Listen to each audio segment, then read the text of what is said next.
Cet amour que nous allons essayer de parler aujourd'hui, c'est beaucoup plus basé sur l'amour du prochain. Ce sont réellement des valeurs chrétiennes où nous commençons à négliger cela. Si j'aimerais vraiment dire, nous avons plusieurs sortes d'amour. Nous avons l'amour Eros. Nous ne parlerons pas ça aujourd'hui. C'est un amour charnel qui est sensuel. Nous avons aussi l'amour agapao. C'est que nous disons cet amour de Dieu.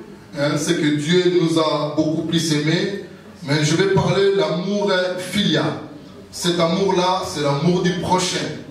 Et ce sont des valeurs chrétiennes où nous allons toujours enseigner cela parce que de temps en temps, on dirait que nous sortons dans cette valeur-là et nous ne trouvons vraiment pas de valeur chrétienne par rapport à son existence dans le milieu chrétien. Je vais prendre un verset biblique dans Luc chapitre 10. Luc chapitre 10, nous allons commencer à partir du verset 25. Luc 10, 25.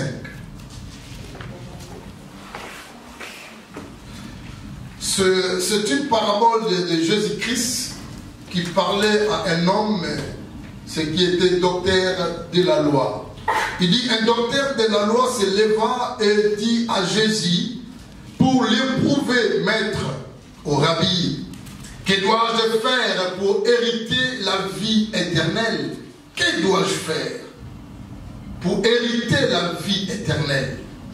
Il dit, c'est un docteur de la loi. C'est lui qui a la maîtrise, la maîtrise de la doctrine. Je peux dire de la doctrine de Moïse, la loi de Moïse. Un docteur. Ou peut-être que les autres pourraient s'approcher de lui pour demander cette question. Parce que lui, il a la maîtrise de cela, de toute cette loi de Dieu. Mais un docteur qui vient poser la question à Jésus. Bien sûr, parce que Jésus était le maître. Il était le maître de ces docteurs. Alléluia.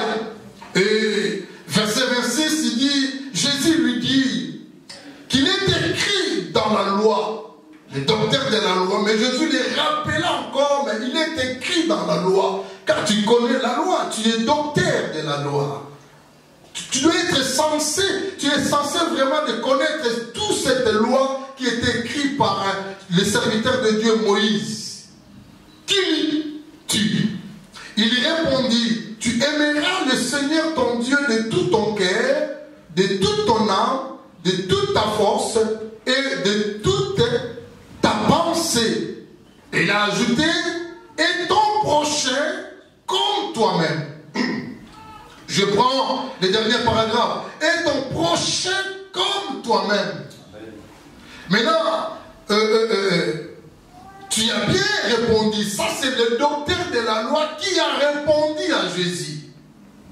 Parce qu'il connaissait la loi. Jésus a dit, mais tu as bien répondu. Donc ça veut dire que tu connais, tu maîtrises bien des choses. Donc on peut connaître bien la Bible, maîtriser bien les Écritures, mais difficile à pratiquer. Alléluia. Ce que Christ appelle, c'est des gens comme ça, comme des hypocrites. Ils maîtrisent bien. Ils ont la connaissance réellement dans leur cerveau.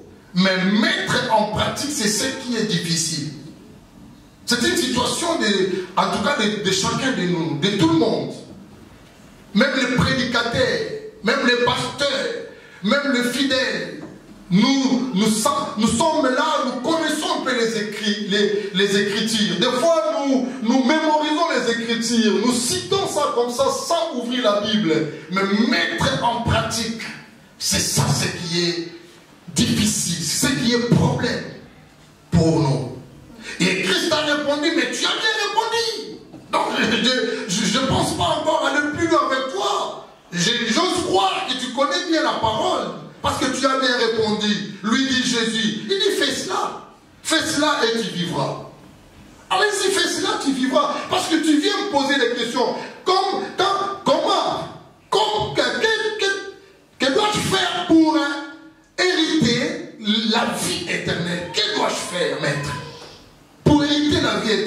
quand Jésus a dit, mais tu connais bien la loi, il est écrit, tu lis la loi, non? Mais il est écrit comme ça.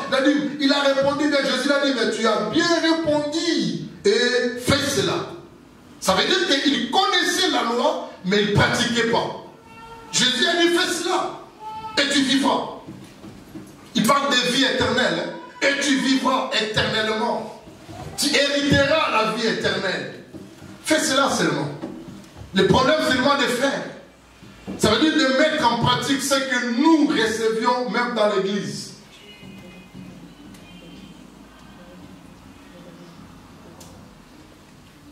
Et même nous-mêmes, ce que nous prêchons, mettre en pratique ce que nous prêchons. Même si réellement que ça devient maintenant mon problème à moi, même si que moi, je mets entre parenthèses, même si que moi je ne mets pas vraiment en pratique, mais je vous parle de bonnes choses, vous faites l'effort de mettre en pratique. Mais celui qui est en train d'enseigner doit être aussi, en tout cas l'exemple. Les premières personnes doivent être exemple, c'est celui qui enseigne. Mais si la personne, vous avez remarqué qu'il nous enseigne bien, mais lui-même il ne met pas en pratique, que cette personne-là ne soit pas une occasion pour vous, toi mettez en pratique pour que tu vis. Alléluia. Parce que, comme on dit que chacun de nous comparaîtra devant le tribunal du Seigneur. Et le Seigneur il a dit que je n'aimerais pas qu'il soit beaucoup d'enseignants parce que ceux qui enseignent, leur jugement sera tellement figuré. Ils seront jugés très sévèrement. Nous qui enseignons la parole du Seigneur. Je ne suis pas d'accord avec ceux qui disent que moi, écoutez-moi, mais ne me suivez pas. Non, non, je ne suis pas d'accord avec ça. Normalement, celui qui enseigne, c'est d'abord lui-même doit être un modèle, un exemple. Amen. Comme un docteur doit être un exemple. Jésus a dit, tu as dit vrai, fais cela et tu vivras. Regardez verset 29, on continue. Mais lui, voulant se justifier, et dit Jésus. Et qui est mon prochain? Un docteur de la loi qui pose encore des questions pareilles. Qui est mon prochain? Jésus reprit la parole et dit, parce que Jésus était un homme de parole. Un homme descendait de Jérusalem à Jéricho, il tomba au milieu de brigands qui le déplièrent. Les chargèrent de coups et ils s'en allèrent, le laissant en dénuement. Là, il reste avec les docteurs de la loi. Il commence maintenant à lui expliquer les choses, les donner comme une parabole. Un homme qui descendait de Jérusalem. Il quitte Jérusalem pour aller à Jéricho. Au cours des routes, il a rencontré des bandits, des brigands, des koulouna. Il a rencontré ces gens comme ça dans la rue. Et ces gens les bombardaient de coups. Les laissaient presque, il dit, et les laisser en demi-mort. Il était presque, donc vraiment presque mort. Et ces gens le laissaient un peu. Ah, gloire à Dieu, parce qu'il n'était pas mort. Les laissaient en demi-mort. Il dit un sacrificateur, entre parenthèses, un sacrificateur, soit disant serviteur de Dieu. Ceux qui se donnent en sacrifice pour le Seigneur, ceux qui font des travail dans les sacerdoces. Ils sont là pour servir Dieu. Il dit, un sacrificateur passa par hasard, descendait par le même chemin, ayant vu cet homme qui était tombé presque à demi-mort. Jésus explique les docteurs. Les docteurs étaient là, intéressants d'entendre les paraboles, l'explication de Jésus, ce que Jésus était en train de dire. Il dit, ayant passé outre. Il dit encore les Lévites aussi faisaient partir des choix de Dieu. Parmi les 12 tribus des enfants d'Israël, et les Lévites qui étaient, les tribus qui étaient, donc je pense que c'est le 3e enfant de Jacob, et qui étaient choisis par Dieu lui-même. Et que c'est eux qui vont commencer à faire tout, même que ce soit dans les tabernacles, les travails, ceux qui mettaient des ustensiles, des choses dans l'église, les cultes, qui faisaient la modération, qui faisaient toutes ces choses-là, c'était les tribus de Lévi. choix de Dieu. Une tribu qui était, je peux dire en d'autres termes, parmi les 12, on dirait les chouchous de Dieu, mais ce n'est pas ça. C'est le choix de Dieu, sa souveraineté. Dieu a choisi les tribus de Lévi pour travailler dans mon champ. Il dit, votre héritage, ça sera moi-même, je m'occuperai de votre héritage pour les Lévis. C'est eux qui portaient encore l'arche de l'alliance. Tout ce qui était sacré, c'était vraiment mis à côté pour la tribu de Lévi. Il dit un Lévi qui passait, il y a un Lévite qui passait aussi dans ces lieux, ayant vu cet homme qui était bombardé par des coups de bandits, était là par terre. Il voyait cet homme-là. Même les Lévites aussi, il dit, ayant passé outre. En regardant cet homme, il dit, ah, pitié. Qui a fait cet homme comme ça? Ah, mais ce monde, il n'y a pas de pitié quand même. En laissant un homme comme ça, en demi-mort, qu'est-ce qu'il a fait? Est-ce qu'il est bandit? Est-ce qu'il est voleur? Est-ce qu'il est qui? Mais en laissant, malgré que tu as eu pitié dans ton cœur, mais le Lévi aussi laissa outre en pitié. Il passe. Jésus est en train d'expliquer. Je suis en train de vous amener à comprendre réellement cette pensée de Christ. La valeur des chrétiens que nous avons beaucoup négligée.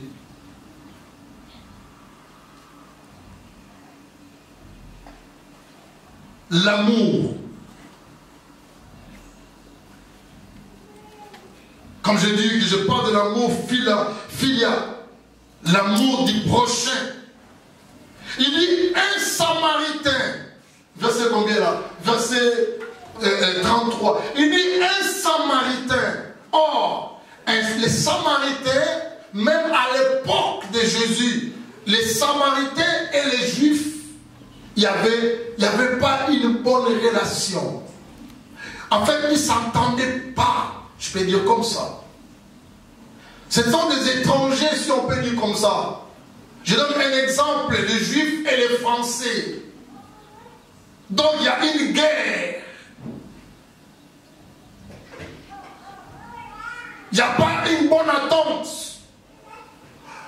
Vous rencontrez dans les chemins, toi tu es français, ou toi tu es suisse, ou moi je suis juif. Non, non, pas de contact même. Pas de contact. Donc c'était comme ça, des Samaritains et les Juifs. Mais les sacrificateurs, ce sont des Juifs. Les Lévites, ce sont des Juifs. Les Samaritains, ce sont des contrées où il y a un village qui était loin, qui était vraiment l'étranger. Un étranger qui passait. À d'autres termes, nous pouvons dire que les Samaritains, on dirait que les étrangers qui n'avaient pas la loi de Dieu en eux. Si on peut dire comme ça. La loi de Dieu qui n'était pas en eux, mais les Juifs, les sacrificateurs ou le Lévite que nous venons de lire le verset précédent, ce sont des personnes qui sont, on peut dire, nées avec la loi de Dieu. Ils sont grandis avec la loi du Seigneur. Comme parmi nous ici, nous sommes des chrétiens. Des fois, nos enfants, ils sont grandis avec cette loi, la valeur du christianisme. On connaît bien que tu aimeras ton prochain comme toi-même, tu aimeras le Seigneur. Donc on est grandi avec dans nos maisons. Et aujourd'hui nous sommes des adultes ou bien matures, nous comprenions aussi cela. Mais les Samaritains, ils ne sont pas des gens qui avaient la loi de Dieu. Amen. Les étrangers. Donc même si les Samaritains ils passaient outre cette personne qui était par terre, on peut dire autrement, il n'est pas fautif. Il n'a pas péché. Parce qu'en eux, il n'y avait pas vraiment la loi du Seigneur. Mais les Juifs avaient la loi du Seigneur. Et c'est ça qui était un peu étrange. Jésus-Christ a fait la différence entre Samaritains et les Lévites et avec ces Samaritains. Il a fait cette différence-là. Je disais que les sacrificateurs qui étaient juifs le Lévite qui est juif aussi, et les Samaritains. Pourquoi il dit ça? Il dit, mais un Samaritain, on minimise un petit peu, mais un Samaritain, un étranger, qui ne connaissait même pas la loi de Dieu, en passant dans ces chemins-là, et il a trouvé un homme qui était là, tombé à demi-mort, regarde, qui voyageait étant venu là, fit comment? Fut émis de compassion. Mais les Juifs qui n'ont pas été émis de compassion de cet homme qui était par terre. Et si vous regardez bien l'histoire, Jésus dit, cet homme, il venait de Jérusalem pour aller à Jéricho. Nous comprenions directement que cet homme-là qui quittait Jérusalem, vraiment il était juif. Il était juif. Il quittait Jérusalem pour aller à Jéricho. Pourquoi? À l'époque des fois, il disait que Jérusalem, il y avait un peu la famine qui était en Jérusalem, et les gens se focalisaient pour aller peut-être voir et chercher un peu à vivre à Jéricho. Mais Jéricho aussi, c'était une ville qui était maudite par Josué depuis très longtemps. Une ville maudite, tant que juif ou bien enfant de Dieu ne pouvait pas descendre dans cette ville-là. Parce qu'il y avait un homme de Dieu qui a passé, qui a maudit la ville.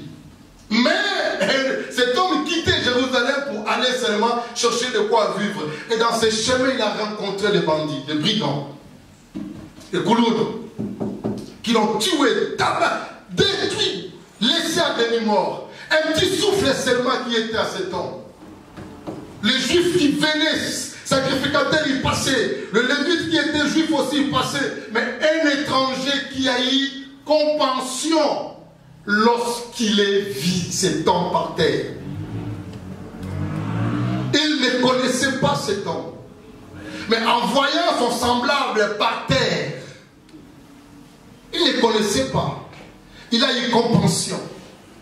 La loi de Dieu qui n'était pas en eux. Ils n'ont pas grandi avec la loi de Dieu. Ils n'ont pas grandi avec les 10 commandements. Comme il dit, tu aimeras ton prochain comme toi-même, tout ça, tout ça, tout ça. Les Samaritains n'ont pas grandi avec. Mais les Juifs, les sacrificateurs, le Lévite, ils sont grandis avec. Mais ils ont passé outre. L'église d'aujourd'hui, nous avons banni toutes les valeurs chrétiennes.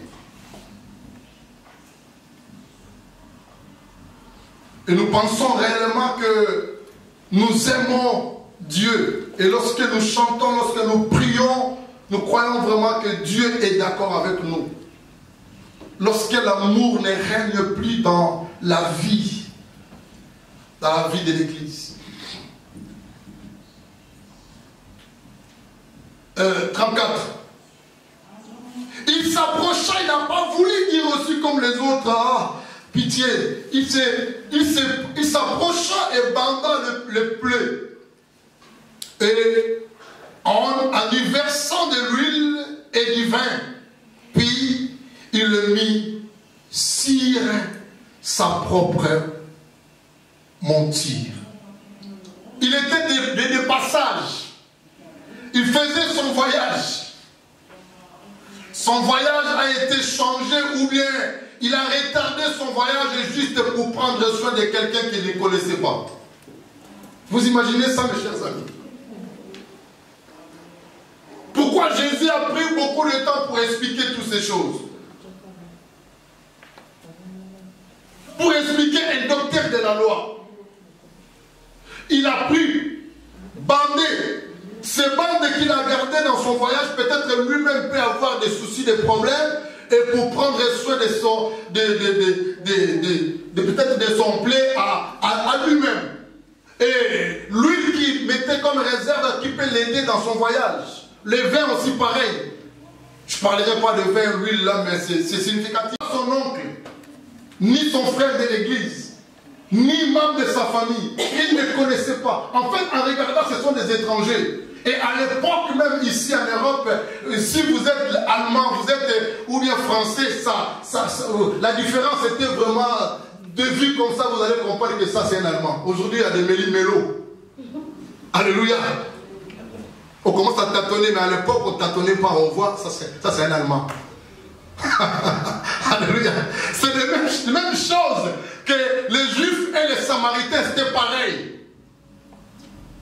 On voit comme ça, on dit, ça c'est un Samaritain. Les Égyptiens, on voyait, même leur façon d'habiller, on dit, ça c'est un Égyptien. Le chevet, beaucoup de... Les coutures, c'était un peu différent. Donc cet homme, vous voyez, son prochain là, qui prenait beaucoup de temps là pour prendre un peu soin de lui, cet homme samaritain, il savait que celui-là, c'est un juif. C'est pas de ma nation. Mais quand même, je vais prendre soin de lui. Alléluia. Alléluia, Église. L'amour du prochain. Jésus est en train d'enseigner. Cet amour, nous ne le trouvons plus dans l'Église. L'Église vit entre... L'Église d'aujourd'hui, nous vivons chacun pour soi. On dirait que nous sommes en train de se battre entre nous. Alléluia. Entre nous. Même lorsque nous sommes même Église. Et si nous ne sommes pas encore dans la même communauté, c'est encore pire. Alléluia. Mais nous servons croyant que nous servons un seul Dieu, nous louons un seul Dieu. Celui-là qui ne vient pas chez nous, c'est comme je le considère comme un ennemi. Parce qu'il ne vient pas dans notre assemblée. Parce qu'il prie à une autre église. Un étranger qui était de passage, il est resté là. Il a porté, il a mis dans son cheval et il a commencé, il a dit, il conduisit à une hôtellerie. Et il prit soin de lui comme un hôpital. Il a mis cet homme-là. Il a dit, monsieur, s'il vous plaît, j'ai trouvé cet homme était presque à demi-mort dans la rue.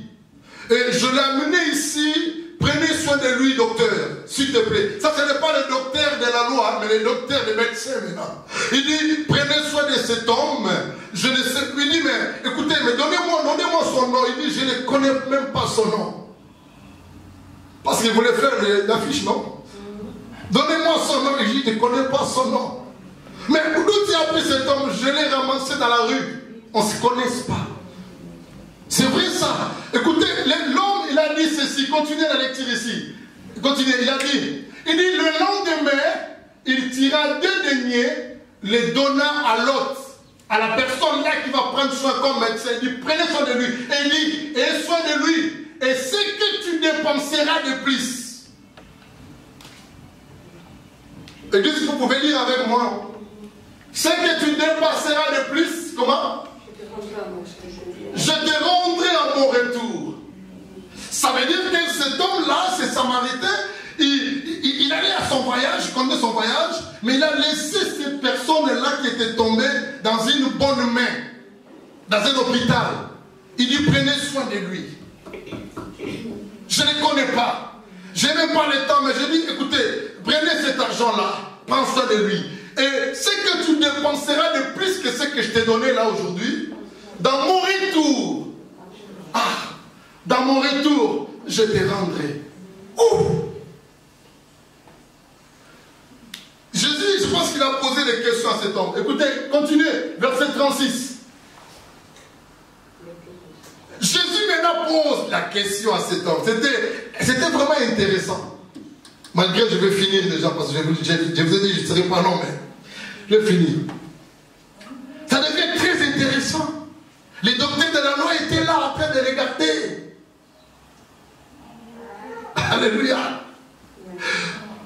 Celui qui est créé à l'image de Dieu, mes chers amis, même si nous ne sommes pas des amis, même si on se côtoie vraiment pas, mais ne le prenez pas comme ton ennemi.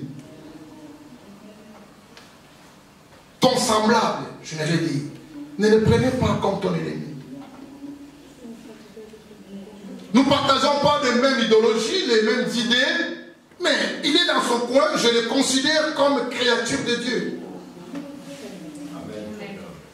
J'ai de l'amour, amour de Dieu, amour du prochain en lui, mais je ne partage pas peut-être les mêmes idées avec moi. Mais au moment que cette personne est vraiment dans la situation chaotique ou dans des problèmes, et je suis là, je vais le secourir.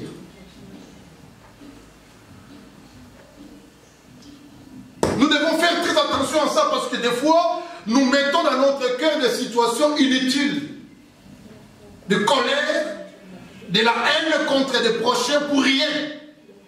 Et ça peut bloquer beaucoup de choses dans notre vie et Dieu n'est pas content de toutes ces choses-là. Cette valeur-là, c'est nous devons démontrer ça vis-à-vis dans ce monde où nous vivions. C'est ainsi que les païens vont différencier réellement celles-là, ce sont des chrétiens. Mais ici, on dirait que ce sont les païens qui est en train de prêcher, entre guillemets, les chrétiens. Amen. N'est-ce pas? Si nous prenons Samaritain comme étranger, dans païen, ça veut dire étranger. Ça veut dire, prenons juif. Aujourd'hui, juif, on peut dire comme, entre guillemets, au peuple d'Israël comme chrétien. Donc, c'est-à-dire, un étranger est en train d'enseigner les chrétiens. Un païen qui enseigne les chrétiens. Mais normalement, devait être les chrétiens enseignent, comment? Les païens. Amen. Alors, on est là? L'amour. Et écoutez ce qu'il dit. Jésus maintenant pose des questions. Oh docteur, ça va? Tu es encore là? Oui, je suis là, maître. Il dit maintenant, lesquels de ces trois te semblent avoir été les prochains de celui qui était tombé au milieu des brigands? Ah, Jésus, le maître des maîtres. Lui qui est venu, au début nous avons lu, la Bible dit ceci que un docteur de la loi, verset 25, un docteur de la loi, dit à Jésus pour l'éprouver. Mais Jésus, tant qu'il est le maître des maîtres, le Seigneur des seigneurs, regarde là où il a amené ce docteur de la loi. Chaos. Il est venu pour éprouver Jésus, mais Jésus l'a amené jusqu'à ce qu'il a cogné contre lui. Il dit maintenant, lesquels de ces trois semblent étaient le prochain de celui qui était tombé au milieu des brigands? Regarde la réponse du docteur. Il est intelligent, ce docteur-là. Mais il manquait seulement la pratique. Très intelligent. Mais pratique, c'était difficile pour lui. Qu'est-ce qu'il disait?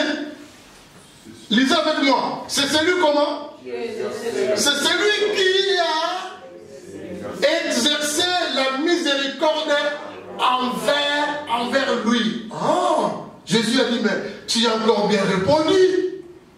Tu es un bon élève, toi. Dans le verset combien ici? Dans le verset 28, il a bien répondu. Dans le verset 37, il a encore bien répondu. C'est un bon élève, parce qu'il était docteur. Jésus a dit, mais tu as bien répondu encore. Il répond les docteurs de la loi. Qu'est-ce que Jésus a dit? Et Jésus lui dit, va. Et toi, fais comment? Fais de même. Tu voulais que je te dise quoi? Tu réponds tellement bien. Tu connais la loi. Mais ce qui manque à toi, c'est la pratique. Alors, va. Et toi, fais de même. Fais de même.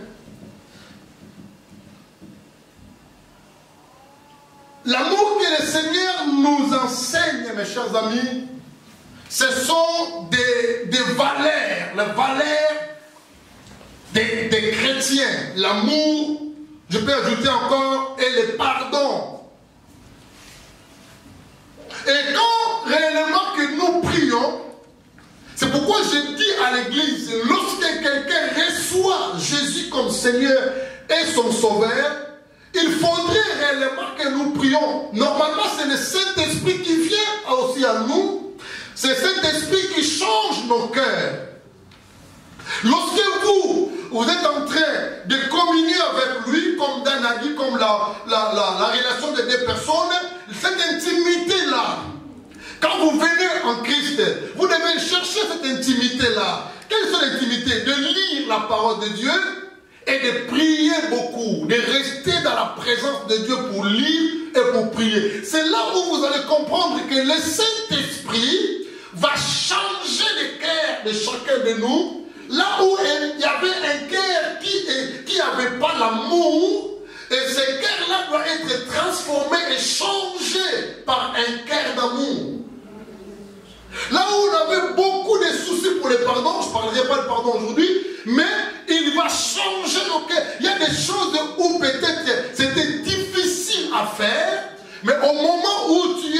dans l'intimité avec lui, le Saint-Esprit là va te convaincre maintenant de commencer à aimer ton prochain, ton semblable.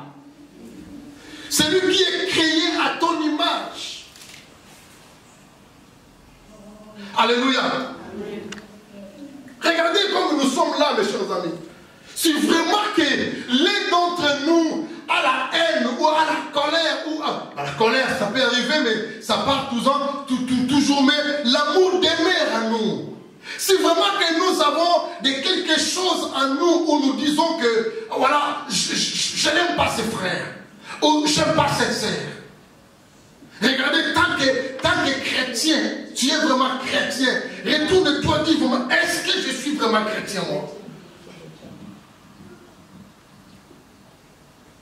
Nous bafouons nos valeurs. Et c'est pourquoi lui, il est venu pour demander comment, que dois-je faire pour hériter la vie éternelle. Et Christ a commencé à lui détailler des choses. Donc ça fait partie des valeurs où nous allons régner avec ça, même dans l'éternité. Aimer vous les uns et les autres. Tu aimeras ton Dieu de tout ton cœur, tes pensées. Il dit, et tu aimeras ton prochain. Donc nous devons faire l'effort à nous que vraiment de vivre un amour sincère avec nos prochains, même avec les païens, c'est que nous ne les connaissons même pas. Parce que demain, ils vont venir nous rejoindre. Quand le Seigneur va les toucher, ils vont venir. Nous tous aussi, on était comme ça. Mais nous-mêmes, nous avons déjà beaucoup de la peine, des difficultés, des soucis même à nous-mêmes, entre nous, soi-disant les chrétiens, mais vous trouvez vraiment que l'amour du prochain est tout un problème. Et tout un problème. Dans nos églises, dans nos familles, et partout ailleurs. Mais toutes ces choses-là aussi, je peux aussi dire que ce sont les œuvres de l'ennemi. Parce que la Bible dit que dans les derniers jours, il dit l'amour des plus grand nombre refroidira. Lorsque vous verrez toutes ces choses-là, nous devons être à la hauteur de toutes ces choses parce que le temps est vraiment, le temps est vraiment dans et commence à toucher à sa fin. Mais maintenant, l'Église va surmonter toutes ces choses. Vivre vraiment dans l'amour. Aujourd'hui, même dans nos églises, nous-mêmes, nous avons peur. Pas à une autre église, mais dans ta communauté, nous avons peur les uns et les autres. J'ai peur de parler avec ma soeur. J'ai peur même que lorsqu'il me présente la nourriture, j'ai même peur de manger cette nourriture. Il n'y a pas vraiment l'amour sincère à nous. Et regardez ce que le Seigneur nous enseigne. Si nous avons Christ en nous réellement, nous devons vivre vraiment cet amour-là. L'apôtre Paul a défini encore quelque chose de l'amour-là, que vous le connaissez bien, parce que, comme je disais, pour finir un peu vite, regarde ce qu'il a dit l'apôtre Paul, 1 Corinthiens 13. 1 Corinthiens 13, frère, rapidement, premier verset. Il dit, quand je parlerai les langues des hommes et des anges, il dit, quand je parlerai les langues des hommes, le français, anglais, lingala, swahili, mina, ça c'est les langues des hommes. Mais les langues des anges, ce sont des langues où lorsque nous parlons en langue, c'est ça, on appelle ça les langues des anges.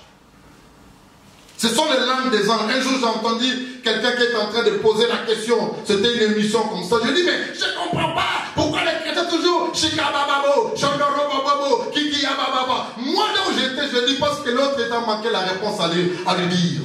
Si tu n'es pas chrétien, tu ne comprendras pas ça. Tu vas voir comment nous sommes en train de faire un peu des aventures, des choses comme ça. Non, parce que ce sont les langues des anges. Pour que tu comprennes ça, il faut que tu entres. Tu deviens aussi comme les anges. Dans le milieu chrétien, là, tu comprendras les langues là. Parce que ce sont des langues d'en haut. Alléluia. N'aie pas peur de parler en langue. Parler en langue. Ce n'est pas la langue d'en bas, c'est la langue d'en haut. Alléluia. La Bible qui dit ça, même lorsque vous parlez la langue des anges. Mais ici, l'apôtre Paul il mentionne ici, même lorsque vous parlez bien français, même lorsque vous parlez bien l'anglais, vous maîtrisez même 10 langues des hommes, et vous parlez aussi les langues des anges. Il dit, regarde ce qu'il dit, mais, on peut dire mais si je n'ai pas, comment, l'amour, la charité est remplacée par l'amour. Si je n'ai pas l'amour dans la langue, là, la connaissance que j'ai de l'anglais, du français, de l'allemand, tout ça, ça va servir à rien. Même lorsque je parle la langue plus que tous les membres de l'église, ça va servir à rien. Alléluia. Ça ne servir à rien. Il dit, je suis comme un rein, comme un rein qui résonne. Un rein qui résonne. Et une cymbale qui retentit. Si je commence à toucher ça, vous allez comprendre que là, ça fait bruit. C'est ça ce que Paul a dit. De bruit pour rien. Désolé, Joël. De bruit pour rien. Alléluia. Et Paul a dit ça. Donc, c'est-à-dire que la seule chose que nous devons vraiment chercher, c'est vraiment d'avoir l'amour. Je peux parler en langue, c'est pas mauvais. Mais si je n'ai pas cet amour-là, ça ne sert à rien. Parce que les langues là, les langues des anges, beaucoup plus que nous parlons ça avec Dieu. Hein? Ce n'est pas entre nous les hommes. Nous parlons ça avec Dieu. C'est pourquoi, même si vous ne compreniez pas ce que l'autre dit, ça ne vous intéresse pas de toutes les façons. C'est une conversation avec l'homme et son Dieu. Amen. Si vraiment qu'il y a un message dans la langue, c'est là peut-être que quelqu'un peut interpréter pour donner l'édification à l'église. Mais on n'est pas là aujourd'hui. Deuxième verset dit, et quand j'aurai les dons de prophétie, tout ce que vous voyez là-bas, les gens qui prophétisent là, est des prophéties exactes, avec exactitude. Ah, mais cet homme, c'est un vrai prophète. Mais il dit, deuxième verset, la science de tous ces mystères, les mystères de ceux qui sont cachés, si j'ai cette science-là, la connaissance de ces mystères-là, il dit, et toute la connaissance, quand j'aurai même, comment, toute la foi jusqu'à transporter des montagnes. Qu'est-ce qu'il dit? Soulignez ici. Si je n'ai pas l'amour, je suis comment? Je suis rien. Il est difficile. Mais c'est comme ça, comme nous sommes des chrétiens, nous devons soumettre à la volonté de Dieu. L'amour. L'amour qui va dominer tout. L'amour qui va mettre la différence entre nous les chrétiens et les autres. Je ne suis pas en train de dire que de prendre tout le monde et devenir notre ami. Non, je ne suis pas en train de dire ça. Mais de ne pas avoir la haine de ton prochain. Même si tu as fait beaucoup de mal, tu peux retourner vers le Seigneur ou tu pries en langue comme nous venons de dire. Priez, parlez avec lui. Seigneur, aide-moi Seigneur. Fais-moi grâce, Père de gloire. Nettoie mon cœur. Et que tu continues encore à aimer ses frères. Même ce qui m'a fait du mal. Fais tout possible de l'aimer. Même si tu vas l'éviter, tu peux l'éviter. Pour ne pas être scandalisé ou bien le pire d'échauffement. Tu peux l'éviter, mais tu l'aimes. Amen. On peut éviter quelqu'un, mais je l'aime. Vous me comprenez? Je l'évite parce qu'il devient inopportun pour moi. Je l'évite parce que si peut-être que je m'approche de cette personne, il risque même de me dévier vis-à-vis avec le Seigneur. Je l'évite, mais je l'aime. Peut-être que je le porte à la prière pour qu'il puisse rencontrer le Seigneur. Mais je l'évite. C'est pas mauvais ça. Mais de ne pas aimer quelqu'un, ton semblable, comme Jésus a montré, et cet homme a pris soin et il a commencé à donner quelque chose. Il a donné son argent pour ces personnes. Aujourd'hui, nous ne faisons pas ça. C'est tellement difficile à nous-mêmes. Nous aimerons construire, nous aurons... Vous savez, je m'excuse vraiment, vous m'excusez, mais c'est pas que eux qui peuvent arranger ou bien, je peux dire comment encore, restaurer l'Afrique, mais moi des fois ça nous fait des fois mal quand on voit certaines personnes ou bien nos politiciens ou bien nos présidents, comment ils ont beaucoup de grosses sommes d'argent. Et quand un président, quand il voit son peuple est en train de mourir, dans des conditions, il manque d'eau, il manque la manger, la nourriture. Moi, des fois, je dis, mais est-ce que ces gens, vraiment, ils ont un cœur? Ça, c'est manque d'amour. Un président de la République, c'est comme un père. Mais quand il voit ses enfants, même s'il n'arrive pas à tout finir, là, des difficultés, mais fait du moins quelque chose. Dis-moi quelque chose. Dans nos pays, même en pleine capitale même, mais des fois, il n'y a pas d'eau. Les gens ils meurent parce qu'ils n'ont pas d'afalgan. Vous imaginez ça, des grands pays comme Angola, Congo, etc., que vous les connaissez, les gens meurent juste parce qu'ils n'ont pas d'afalgan. Vous imaginez ça? Quand je vois des choses comme ça, mais des fois je me dis, mais c'est quoi ça? Des grands hôpitaux, l'hôpital central, mais vous allez là-bas, il n'y a pas de médicaments ou des médicaments pour les diarrhées, pour ça, il n'y a rien.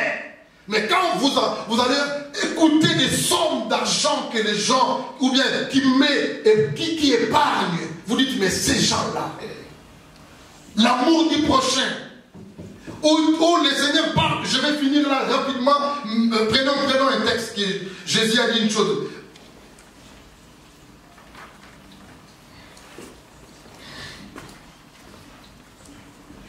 Jésus a dit une parole que, écoutez, je ne verrai pas, bon, pour ne pas aller plus loin avec ça.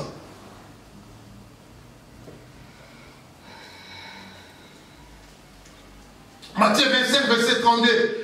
Vous lisez à la maison 32 jusqu'à 40. Il est en train de dire que Jésus a dit que j'ai eu faim. Mais ils m'ont donné à manger. Ça veut dire que lorsque nous-mêmes, c'est vrai qu'ici, c'est difficile en Europe des fois, mais il y a quand même des gens qui souffrent aussi. Bon, certains, ça devient aussi comme leur métier. Mais parlons vraiment des gens qui ont rien et que tu rencontres quelqu'un. Des fois, tu ne peux pas savoir qu'ils n'ont rien, mais certains qui commencent à demander tout ça, on dirait que ça devient leur métier. Mais si vous savez vraiment que mon frère, je prends exemple que ma soeur Flore, elle a vraiment des difficultés. Elle manque quelque chose. Et la chose qu'elle manque, moi j'ai. Vous imaginez ça? C'est qu'elle manque, moi j'ai. Et je n'ai pas un, je n'ai pas deux, j'en ai même trois. Mais elle manque. Elle a besoin même d'une pièce. Que ce qu'elle a besoin, mais moi j'ai. Mais je lui dis, oh ma soeur, va en paix. Surtout nous avons d'habitude de dire que Dieu te bénisse. Dieu te bénisse. Mais moi j'ai la chose qu'elle en a besoin. Et je dis à elle que Dieu te bénisse, va en paix. C'est un péché. Hein? On peut lire ça rapidement? Oh, non, pas ça. On avait déjà lu. Matthieu 27, verset 32. C'est ça? Toutes les nations seront assemblées devant lui. Il séparera les uns avec les autres comme le berger sépare le brebis et le bouc. Le brebis et le bouc seront séparés. Ils ne seront jamais ensemble. Parce que vous savez, le bouc, comment il est? C'est un animal très têtu. Mais le brebis, c'est un animal qui est très doux. Allez-y rapidement. Continuez. Et il mettra le brebis à sa droite et le bouc à sa gauche. 34. Va jusqu'à 40, s'il te plaît. Alors le roi dira à ceux qui seront à sa droite. Donc, à sa droite, c'est qui? C'est des brebis, non? Voilà. Donc, les brebis qui seront à sa droite. Être à la droite, c'est vraiment dans le trône. Dans une bonne place. Être à gauche, c'est pas une bonne place. Selon ce texte. Il dit, venez, vous qui étiez bénis de mon Père. Pourquoi ils sont bénis de son Père? Prenez possession du royaume. Il dit, prenez même possession du royaume qui vous a été préparé dès la fondation du monde. Les brebis qui sont à la droite. Allez-y. Car, pourquoi ils ont donné même les royaumes? Prenez possession du royaume. Pourquoi pas dire? Car j'ai eu faim. J'ai eu faim. Pendant des moments difficiles, vous m'avez soutenu. Vous avez montré l'acte d'amour à moi. Vous m'avez donné ce que j'avais besoin. Ah, je vois tout le monde comme ça, je ne comprends pas. Ça va, ça rentre? Le message, c'est bon? Oui. Ah, je vois, vous réfléchissez vraiment. Tout le monde. Je ne comprends pas, qu'est-ce qui se passe? Je dis, est-ce que j'ai fait mal à mon église? Je dis quoi? Alléluia. Ce sont des valeurs chrétiennes où nous devons retourner à ça. Amen. Il dit, vous m'avez donné à manger. J'ai eu soif. Il dit, et vous m'avez donné à boire. J'étais étranger, comme cet homme-là qui était tombé par terre. Un étranger. Le Samaritain qui est venu le secourir, l'accueillir. Continuez jusqu'à 40, je m'arrête là. Je vous ai dit, c'est vraiment long si on voulait aller plus loin. Que l'amour demeure dans notre vie. Amen. J'aimerais que nous lèvons pour prier. Si vous avez quelque chose avec quelqu'un, pardonne. Pardonne et commencez à aimer la personne. Laissez votre cœur ne laissez pas une paille qui présente devant votre cœur, qui fasse comme un obstacle dans votre cœur. Dieu n'aime pas ça. Amen. Nous sommes des chrétiens.